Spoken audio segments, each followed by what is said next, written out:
اللہ تبارک و تعالی نے ہمارے پیارے نبی حضرت محمد مصطفیٰ خاتم الانبیاء شب اسرا کے دولہا صلی اللہ علیہ وسلم کو جو معجزات عطا فرمائے ہیں،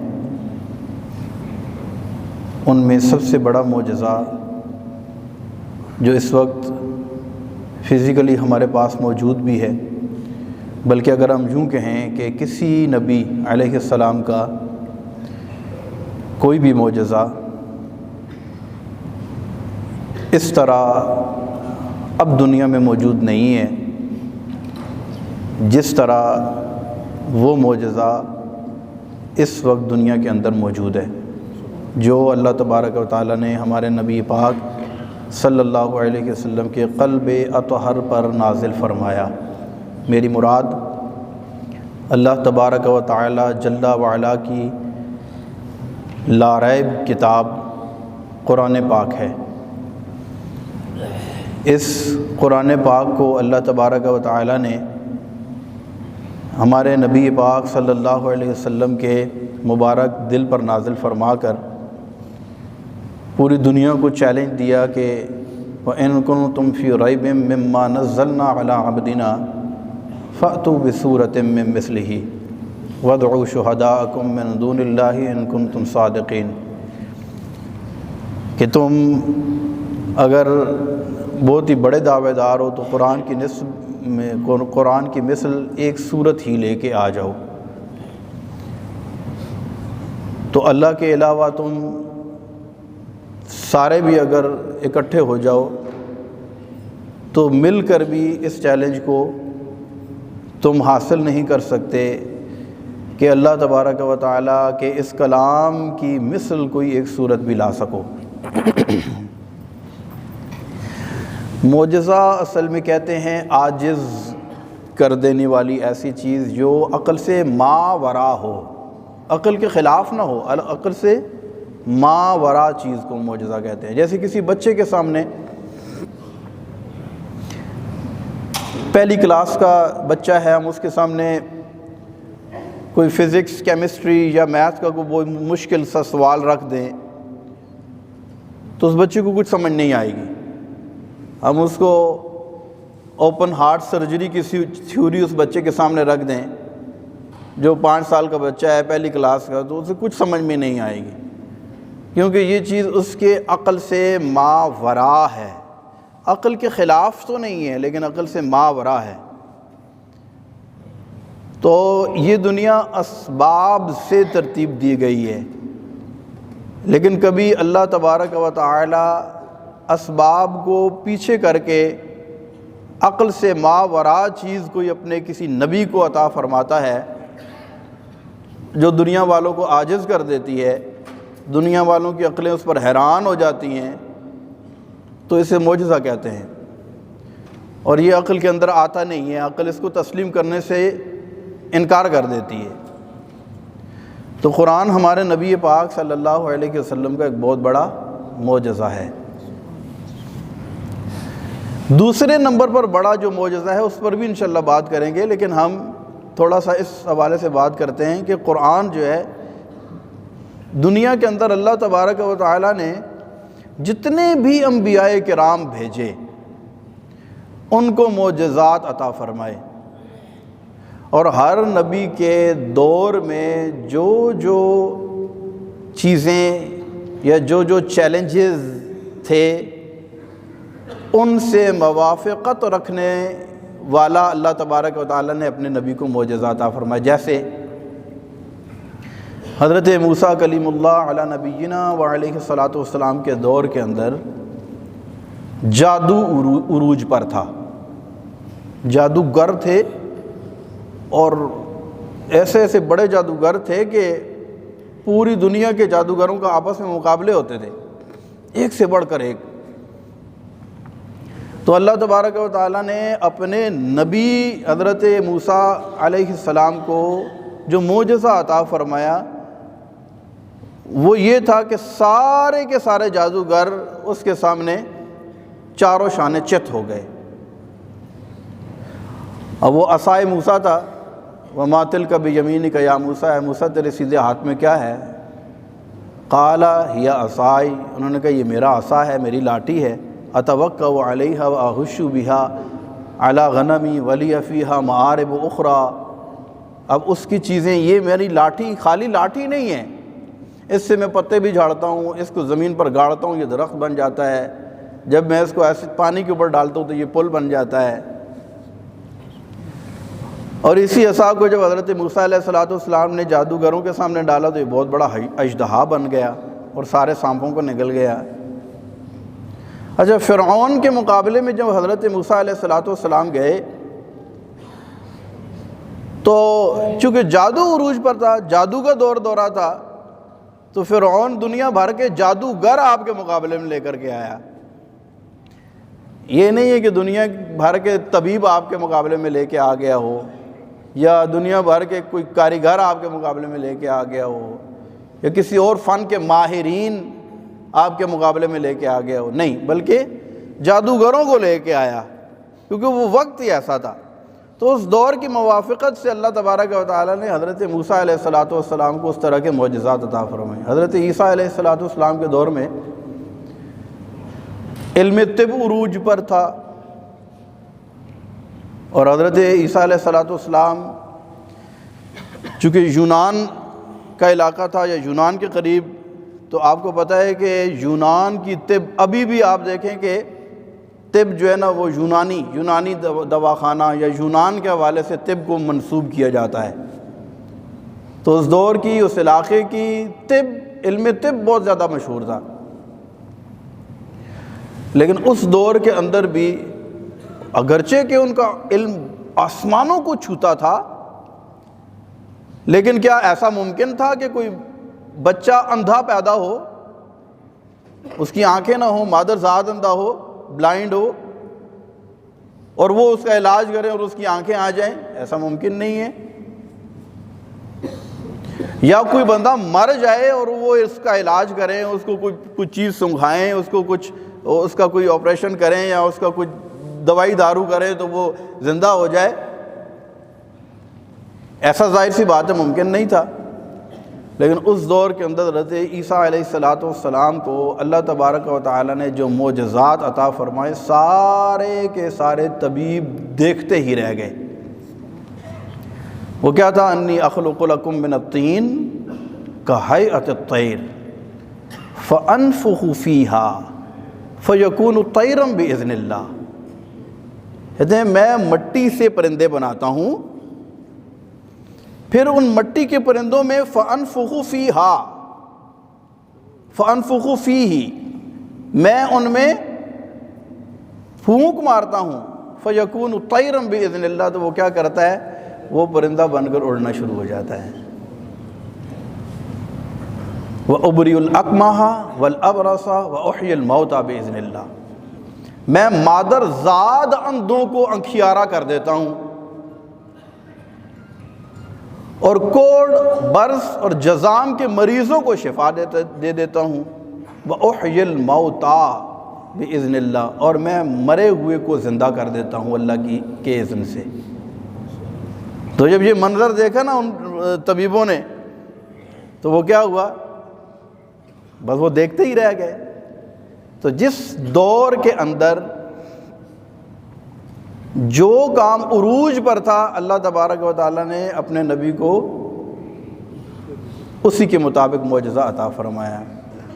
حضرت صالح علیہ السلام کے دور میں لوگ پتھروں کے اندر گھر بناتے تھے، پتھر کو کاٹ کر گھر بنا دیتے تھے، تو اللہ تبارک و تعالیٰ نے پتھر سے اونٹنی برآمد فرما دی کہ تم گھر تو بناتے ہو لیکن اس سے زندہ اونٹنی نکل آئے۔ یہ معجزہ تھا حضرت صالح علیہ السلام کا۔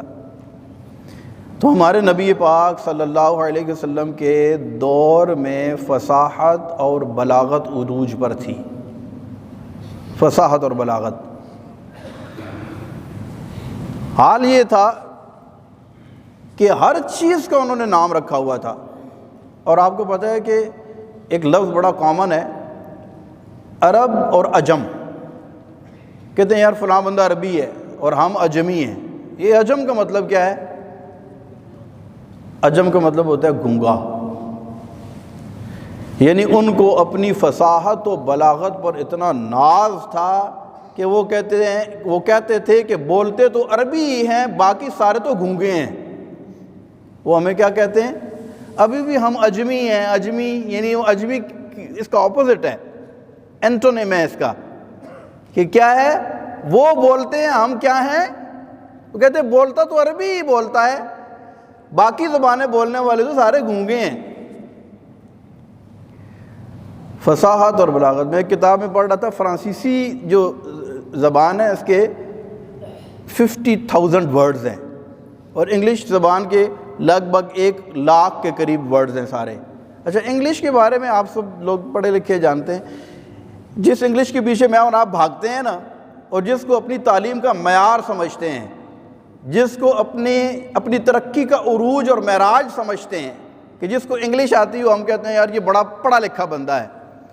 اس انگلش کا اپنا کوئی رسم الخط ہی نہیں ہے، انگلش کا اپنا کوئی رسم الخط نہیں ہے۔ حالانکہ ہماری پنجابی کا رسم الخط ہے، ہندی کا رسم الخط ہے، اردو کا رسم الخط ہے، لیکن انگلش کا اپنا کوئی ذاتی رسم الخط نہیں ہے، یہ رومن میں لکھی جاتی ہے۔ تو اس کے سارے ملا کے 1,00,000 کے قریب اس کے ورڈز ہیں، سارے اگر ملائے جائیں۔ اور عربی زبان یہ 4,00,000 مادوں پر مشتمل ہے۔ کتنے؟ 4,00,000 مادوں پر مشتمل ہے۔ یعنی مادہ کیسے کہتے ہیں؟ روٹ ورڈز، روٹ لیٹرز، ان کی اقسام 4,00,000 ہے، اور ہر مادے کے کتنے الفاظ ہیں اس کو 8 دن تک کوئی گن نہیں سکا۔ کتنی الیکوئنٹ لینگویج ہے یہ، کتنی فصیح اور بلیغ زبان ہے۔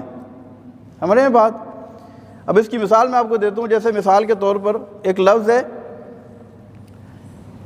سمع، اس کا مطلب ہوتا ہے سنا اس ایک مرد نے۔ تو اس کے روٹ لیٹرز کیا ہیں؟ سین، میم اور عین۔ اب یہ ایک مادہ ہے نا، اس کے حروف اصلیہ انہیں کہتے ہیں، اس کے روٹ لیٹرز ہیں یہ۔ اس کے آگے بہت سارے الفاظ بنتے ہیں، بہت سارے ورڈز بنتے ہیں۔ تو اس طرح کے جو مادے ہیں نا، یہ 4,00,000 ان کی تعداد ہے۔ جس کے آگے کتنے ورڈز بنتے ہیں ان کو کوئی نہیں گن سکا۔ ہمارے یہ ہاتھ ہے نا، ہاتھوں کی 10 انگلیاں ہیں، تو ہم اس انگلی کو کیا کہتے ہیں؟ چھوٹی انگلی۔ اس کو کہتے ہیں اس کے برابر والی انگلی، اس کو کہتے ہیں یہ درمیان والی انگلی، اس کو کہتے ہیں یہ شہادت کی انگلی ہے۔ تو یہ کوئی نام نہیں ہے، یہ تو ہم نے 7 والی کی نسبت سے کہا کہ یہ بڑی ہے، یہ چھوٹی ہے، یہ درمیان والی ہے۔ ہمارے ہاں تو انگلیوں کے بھی نام نہیں ہیں۔ عربی کے اندر انگلیوں کے پوروں کے بھی الگ الگ نام ہیں۔ انگلی کے شہادت کی انگلی کے اس پورے کا الگ نام ہے، اس کا الگ نام ہے، اس کا الگ نام ہے، اس کا الگ نام ہے۔ یعنی کہ جہاں پر زخم لگ جائے نا، ہم یہ کہتے ہیں یار درمیان والی انگلی کے اس پورے پہ زخم لگ گیا ہے، تو وہ اس کا نام لے کر کہتے ہیں کہ اس انگلی کے اس پورے کے اوپر جس کا نام یہ ہے، اس پر زخم لگا ہے۔ اور حال یہ تھا کہ وہ کبھی ایک چیز کا ایک نام نہیں تھا، پھر ایک چیز کے کئی نام تھے، بلکہ وہ آپس میں جب ان کا کمپٹیشن ہوتا تھا، وہ ایک سال میں ایک چیز کا جو ایک نام انہوں نے پکار دیا، سال بھر اس چیز کے لیے وہ نام یوز نہیں کریں گے پھر۔ یعنی کہنے کا مقصد یہ ہے کہ اس دور کے اندر فصاحت اور بلاغت کا حال یہ تھا کہ عربی قصائد لکھتے تھے اور آپس میں کمپٹیشن ہوتا تھا، اور بہت زیادہ یہ فن عروج پر تھا۔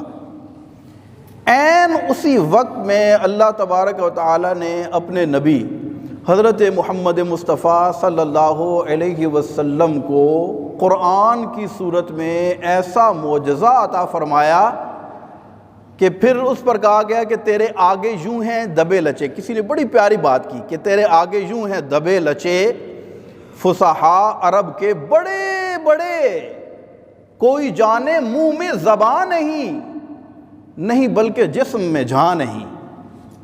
میں نثار تیرے کلام پر ملی یوں تو کس کو زبان نہیں، وہ سخن ہے جس میں سخن نہ ہو، وہ بیان ہے جس کا بیان نہیں۔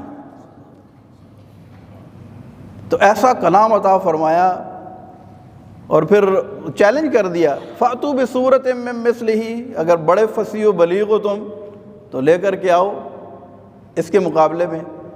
تو وہ کیا ہو گئے؟ عاجز ہو گئے۔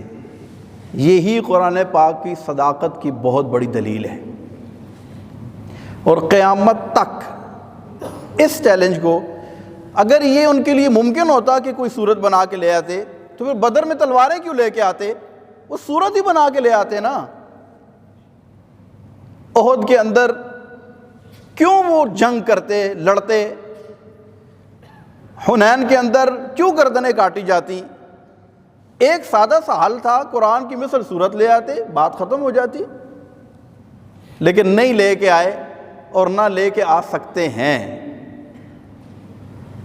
اسی لیے فرمایا وَإِن لَّمْ تَفْعَلُوا وَلَن تَفْعَلُوا فَاتَّقُوا النَّارَ الَّتِي، کہا کہ اگر وہ نہ لا سکیں اور وہ ہرگز نہ لا سکیں گے کبھی بھی۔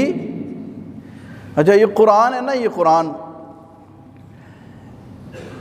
اس قرآن کو اللہ تبارک و تعالیٰ نے ہمیں عطا فرمایا، یہ ہمارے لیے بڑی سعادت اور بڑی خوش قسمتی کی بات ہے۔ یہ قرآن ہمیں جینا بھی سکھاتا ہے اور ہمیں مرنا بھی سکھاتا ہے، لیکن بدقسمتی کے ساتھ ہم نے اس کو مرنے تک محدود کر دیا ہے۔ جب کوئی مر جاتا ہے تو قرآن خوانی کرتے ہیں، وہ اپنی جگہ، لیکن جو اصل اس کا مقصد ہے وہ یہ ہے کہ یہ ہمیں جینا سکھانے کے لیے آیا ہے قرآن ہمیں۔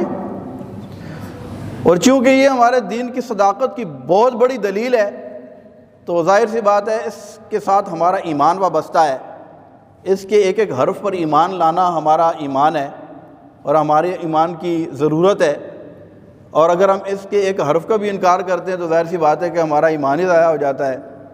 تو جس چیز سے آپ اتنا پیار کرتے ہیں، جو چیز آپ کی جان ہے، جس پر آپ کے ایمان اور آپ کی زندگی پوری پریکٹیکل، اس کی تھیوری پر مبنی ایک کتاب ہے، اور یہ خالصتاً اللہ کا کلام ہے، اور اللہ نے اپنے سب سے افضل نبی کے دل پر اس کو نازل فرمایا، تو یقینی سی بات یہ ہے کہ اس سے ہمیں محبت بھی اتنی زیادہ ہے، اور اگر اس کی کوئی بے حرمتی کرے تو ایک فطرتی بات ہے کہ ہمیں دکھ بھی اتنا زیادہ ہوتا ہے۔ تو یہ سویڈن کے اندر جو ٹرکش سفارت خانے کے سامنے اس کی جو بے حرمتی ہوئی آپ سب لوگ جانتے ہیں، تو اس سے یقیناً ہمارا دل بہت زیادہ مجروح ہوا ہے، ہمارا دل دکھا ہے اس سے، لیکن ہم ضرورت اس بات کی ہے کہ یہ قرآن جس کی بے حرمتی پر ہمارا دل دکھتا ہے، اور یقیناً یہ انتہا پسند اور دہشت گرد لوگ ہیں، اس سے بڑی دہشت گردی اور کیا ہو سکتی ہے کہ آپ اتنے لوگوں کے دلوں کے اوپر چھریاں چلا رہے ہیں، اس سے بڑی اور دہشت گردی کی مثال اور کیا ہو سکتی ہے۔ لیکن ہمیں ذرا اپنے کردار کے اوپر بھی غور کرنا چاہیے کہ ہم نے قرآن پاک جو ہمارے پاس موجود ہے اس کو کتنا اپنے سینے سے لگایا ہوا ہے؟ کیا خالی یہ قسم اٹھانے تک محدود رہ گیا ہے، یا کبھی بیٹی کو رخصت کیا تو اس کے سر پر اس کو سایہ کر کے اس کو رخصت کر دیے، بس اس کے بعد کبھی کسی نے اس کو کھول کر ہی نہیں دیکھا؟ تو یہ کتنا بڑا ظلم ہے۔ تو قرآن پاک ہمیں چاہیے کہ ہم قرآن پاک جیسی نعمت کو اپنے سینے سے لگائیں، اس کو پڑھیں، اس کو ترجمہ۔ میں اکثر مثال دیتا ہوتا ہوں، ہماری زندگیاں گزر جاتی ہیں، اتنی موٹی موٹی کتابیں ہم نے پڑھ لی۔ یہاں پر آپ لوگ کئی یہاں پر بیٹھے ہوں گے جنہوں نے چارٹرڈ اکاؤنٹنٹ کیا ہوا ہوگا، کئی CSS کیا ہوا ہوگا، یہ آسان کام تو نہیں ہے، آسان کام ہے۔ کئی یہاں پر وکلاء بیٹھے ہوں گے، ڈاکٹرز بیٹھے ہوں گے، تو آپ لوگوں نے جو کام کیے یہ کوئی آسان کام ہے؟ آسان کام تو نہیں ہے۔ کتنی کتابیں پڑھی ہیں، دن رات ایک کی ہے، کتنی محنت کی ہے۔ لیکن I am really sorry to say that، میں بہت معذرت کے ساتھ، کہ ہم نے نہیں پڑھا تو قرآن نہیں پڑھا۔ اگر پڑھا ہے تو کوئی مطلب کی ایک چیز ہم نے کبھی اس میں سے نکال لی۔ کبھی ایسا ہوتا کہ ہم شروع سے لے کر بالاستیاب، from very beginning to end, اہتمام کے ساتھ ہم اس قرآن کو ترجمے کے ساتھ، تفسیر کے ساتھ پڑھتے کہ اللہ تبارک و تعالیٰ نے ہمیں اس میں کیا بیان فرمایا ہے۔ اس کی میں آپ کو مثال دیتا ہوں، ہمارے موبائل پہ میسج آئے نا تو ہم کیا کرتے ہیں، پرلے درجے کا بوگس میسج بھی ہو نا، ہم کھول کر ضرور دیکھتے ہیں یار یہ کوئی میسج آیا ہوا ہے کسی کا.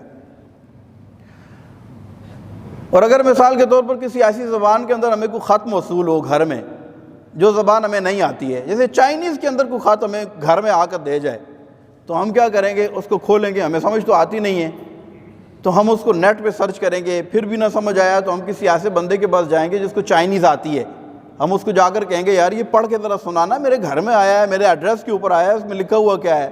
ہو سکتا ہے کوئی اس میں کوئی لیٹر ہی نہ نکل آئی ہو. یعنی ہم تجسس ہوگا نا ہمیں، یار اس کو دیکھے تو صحیح اس میں لکھا ہوا کیا ہے میرے گھر میں جو آیا ہے. تو وہ قرآن جو ہمیں ملا ہے عربی میں، ہمیں عربی نہیں آتی تو ہم نے کہا یار ہمیں عربی تو آتی نہیں ہے تو ہم اس کو کیسے سمجھے پھر؟ تو ہم نے یہ تکلیف بھی گوارا نہیں کی کہ اس کو سمجھنے کے لیے کسی کے پاس جائیں یا اس کو پڑھیں. اب تو نیٹ کے اوپر بھی اور سافٹ فارم میں بھی ہمیں ایپس ملتی ہیں، قرآن پاک ترجمہ، تفسیر، ہر چیز ہمارے پاس اویلیبل ہے. لیکن نہیں ہے تو ہمارے پاس ٹائم نہیں ہے. ہر چیز کے لیے ٹائم ہے لیکن قرآن پڑھنے کے لیے، سمجھنے کے لیے ٹائم نہیں ہے. تو میں آپ کو یہ ایک فکر دے رہا ہوں کہ قرآن کو پڑھے. اس وقت جتنی بھی لڑائی جھگڑے، فرقہ واریت، عدم برداشت، انتہا پسندی مجھے اور آپ کو دیکھنے کو ملتی ہے، یا اس کو ایک دوسری اینگل سے اگر دیکھیں، اس وقت ہم جتنے بھی مسائل کا شکار ہیں، جتنی پریشانیوں کا شکار ہیں، اور جتنی اس وقت ہمیں ذہنی خوف، ٹینشن ہے، یا جتنے بھی معاملات ہمارے چل رہے ہیں، ان تمام مسائل کا حل قرآن پاک کے اندر موجود ہے.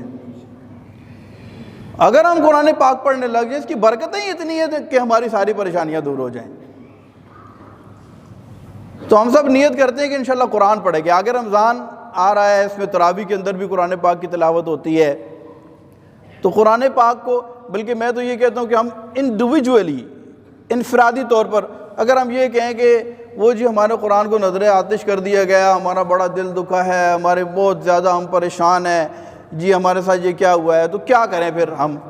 تو میں آپ کو مشورہ دیتا ہوں کہ ہم میں سے ہر بندہ یہ نیت کر لے کہ دشمن اگر ہمارے قرآن کو جلا کر ہمیں تکلیف دینے کی کوشش کرتا ہے تو ہم اس قرآن کو سمجھ کر اس کا جواب دیں گے، اس پر عمل کر کے اس کو جواب دیں گے. سب نیت کرتے ہیں انشاءاللہ قرآن پڑھنا شروع کر دیں. میں کہتا ہوں کہ شیطان یہ ہے، اس کے پیچھے تو شیطان ہی ہے نا، شیطان نے سب کچھ کیا. شیطان نے ایک کوشش کی کہ ان کو میں ٹیس کروں، ان کو تکلیف پہنچاؤں، لیکن اس کے مقابلے میں اگر سارے لوگ قرآن پڑھنا شروع کر دیں اور قرآن کو سمجھنا شروع کر دیں اور قرآن کے پیچھے چلنا شروع کر دیں، تو مجھے یہ بتائیں کہ شیطان تو سر پہ خاک ڈالتے ہوئے بھاگے گا، کہے گا میں نے کیا کچھ ہے اور ہو کچھ گیا ہے. تو وہ کہتے ہیں نا کہ درس قرآن اگر ہم نے نہ بھلایا ہوتا، یہ زمانہ نہ زمانے نے دکھایا ہوتا. یہ زمانہ جو ہے، یہ زمانے نے کیوں دکھایا ہے؟ ہم نے قرآن کو ترک کر دیا ہے. تو آئیں میں اور آپ قرآن کو سینے سے لگا لیں. میرے آقا صلی اللہ علیہ وسلم کا یہ ایک سب سے بڑا معجزہ ہے. تو ہم اس کی مذمت بھی یقیناً کرتے ہیں جن لوگوں نے قرآن کی بے حرمتی کی ہیں، لیکن اس کے مقابلے میں ہم سب لوگ قرآن کو سینے سے لگائیں، قرآن کو پڑھیں. ہمارے ہاں فجر کی نماز کے بعد بہت 5-7 منٹ کا درس قرآن ہوتا ہے، زیادہ نہیں، تاکہ ہم قرآن کے ساتھ اس کی جو ورڈنگ ہے، قرآن کے جو ورڈ ٹو ورڈ اس کی میننگ بیان کی جاتی ہیں، اس کی تفسیر، قرآن پاک کی آیت کنٹینیو الحمدللہ ہر روز فجر کی نماز کے بعد درس قرآن کا سلسلہ ہوتا ہے. آپ ہو سکے قریب آپ اگر ہوتے ہیں تو آپ ادھر فجر کی نماز پڑھیں اور درس قرآن میں شرکت کریں. اس کے علاوہ اپنے طور پر قرآن پڑھیں. آج سے نیت کر لیں ایک آیت. کتنا؟ ایک آیت. میں آپ کو یہ نہیں کہتا آپ 1 سپارہ پڑھیں، میں آپ کو یہ نہیں کہتا آپ آدھا سپارہ پڑھیں، ایک آیت پڑھیں. ایک آیت اس طرح پڑھیں کہ اس کو پڑھ کر اس کا ترجمہ اور اس کی تفسیر جو اس کے ریلیونٹ جو مسائل اس سے نکل رہے ہیں وہ اس کو پڑھیں. اور بس یہ 5-7 منٹ 10 منٹ آپ قرآن کے لیے نکالیں. دیکھیں اس کی کتنی برکتیں انشاءاللہ آپ کو بھی نصیب ہوگی، آپ کے گھر والوں کو بھی نصیب ہوں گی. اللہ تبارک و تعالی ہم کو عمل کرنے کی توفیق عطا فرمائے.